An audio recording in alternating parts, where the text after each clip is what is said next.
Silver is showing signs of recovery or a consolidation or a correction, however you want to interpret it. Silver's price has moved up notably today, although I would not call it a surge. I would not call it an explosion, that's for sure. But there is one very good reason why today's silver price move is so important, and I'm going to tell you why as we explore.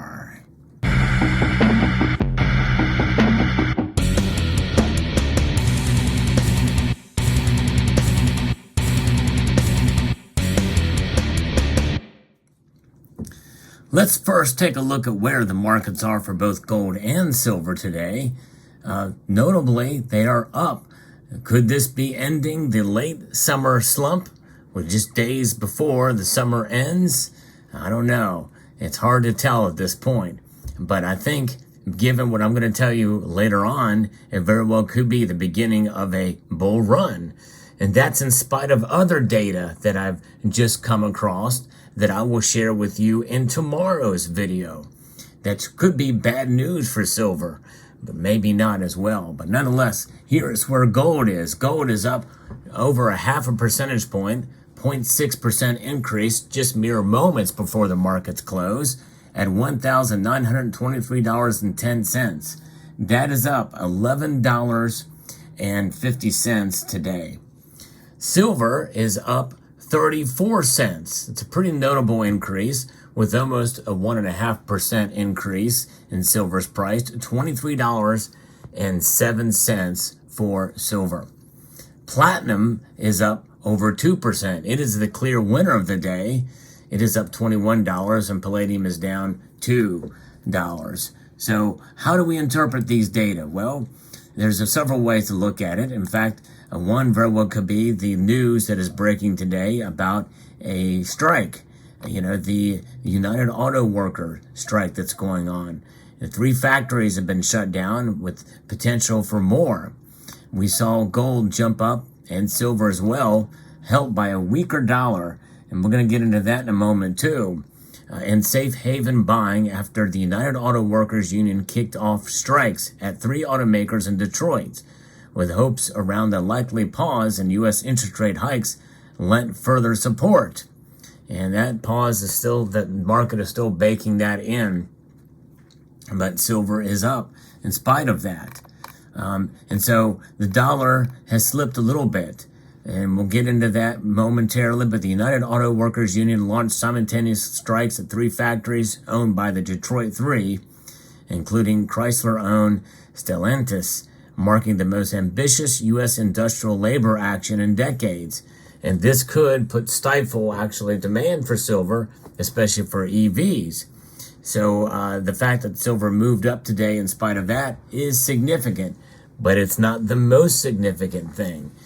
So that's an important factor. Now, there's other things that we're seeing. If we kind of take a look at some of the technical aspects here of where silver is, it initially fell off during the trading week, but then turned around to show signs of life at the same support level that has been so important for the last 6 months or so, ultimately forming a hammer as a very bullish sign. And technically speaking, if we can break above the top of it, then it's likely silver continues to go higher. Keep in mind that silver has been in a range bound for some time, and therefore it does make a certain amount of sense that we continue to move until we get some type of decisive action. And we're not there yet on the technical side. It's noteworthy that, or it's worth noting that the 200-week EMA sits underneath, and therefore it does not make a bit of technical sense that it would have held as well.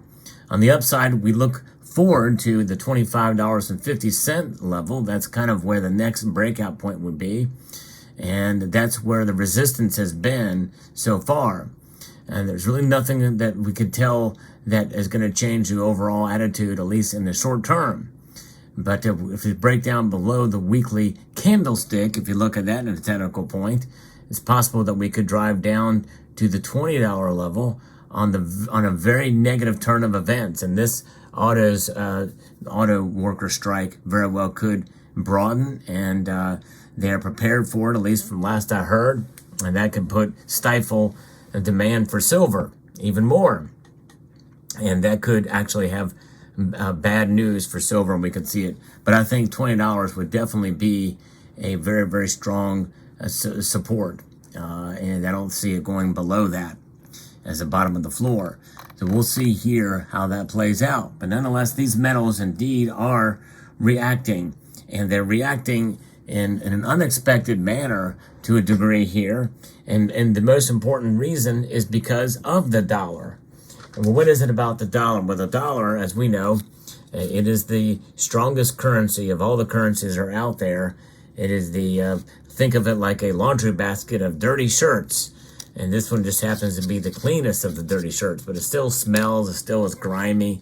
It's just that the other shirts are much grimier and stink a lot more. But we need the dollar, we use the dollar. And in fact, about 58% of the world transacts with or has it in their foreign exchange for their holdings, central bank holdings, foreign exchange reserve.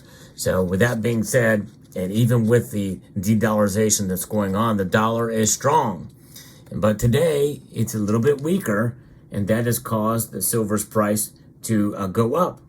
And keep in mind, though, that where the dollar index is right now, why this is so important. And given everything I said about the United Auto Workers strike, which would be a bearish sentiment for silver, believe it or not, silver's rising above because of a weaker dollar. But it's not weak by that much. It is down 0.06% today. And that number alone may, you would think, would send gold and silver up. But you would think that gold may react a little bit more. But silver, indeed, is reacting here positively in a dramatic effect. But even that gold is up, it says something, because where is the dollar index? This is the important factor, folks. It is at 105.35. That's massive. That's a massive strength in the dollar compared to other currencies out there. To see numbers that high, I mean, it's not unheard of, but it has been a while since I've seen it. So silver is surviving and thriving, at least to a degree, in this environment with a high dollar index. Even though it's dropped off a little bit today, it just goes to show you that if it was to fall, a couple of points down to 102, 103, to where that would have been still considered a very strong dollar, we could still see silver break out even more amidst other things that are happening. I think the dollar index alone is not really going to be the make or break for silver, but it is a catalyst. It is a sign of what could be coming, and it's something we should watch for. Don't just look at the percentage drop for the dollar index, which right now it's a very marginal drop, 0.06%. But watch that number, the dollar index number. Anything above 100 is a strong dollar. And so when silver rises above where the strong dollar, and that is telling. It is quite telling, I feel, and it should encourage silver stackers out there. That being said, we could read too much into this, I don't know, but for me, I'm optimistic with silver's future given this situation and where the dollar index now is at above 105.35.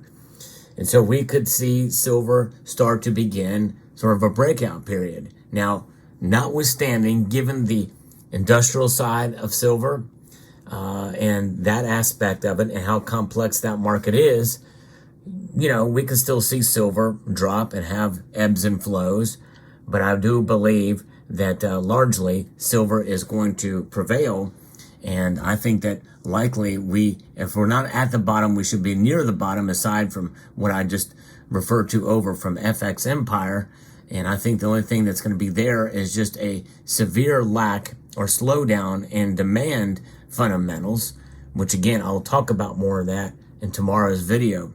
Very important video to watch again tomorrow too. But keep in mind silver's overall, the overall message that I want to send to you with silver is that it will provide a stable store of value over the long course of time. And a lot of it depends on how you buy the metal. And I believe buying the metal smart and is the best way to do it. And how do you do that? you dollar cost average at the very least. You buy and you make purchases, and essentially it will all even out in the end. There's another concept I want to share with you called enhanced dollar cost averaging, which is where you take that dollar cost averaging strategy based off of your budget and you buy a little bit more or a little bit less depending on your budget. I think that will lower that dollar cost average even more during the course of time. Of course, that does involve keeping up with the markets and buying on the dips, and maybe not buying as much when the prices are high. And you have to understand that, the fluctuation in price may not work itself out to your favor when you do that from time to time. So keep that in mind too. But I believe that this move today of silver's price, even though it's up about 1.5%, which is not a dramatic increase in any given day, is still notable in spite of a high dollar index. I think that's important to watch, and we'll see. We'll keep track with it. Let me know what your thoughts are in the markets today. Hope you found this video informative, insightful, and educational. I would like to extend a multitude of gratitude to each and every one of you for watching, and to encourage you to please rate, share, comment, and subscribe.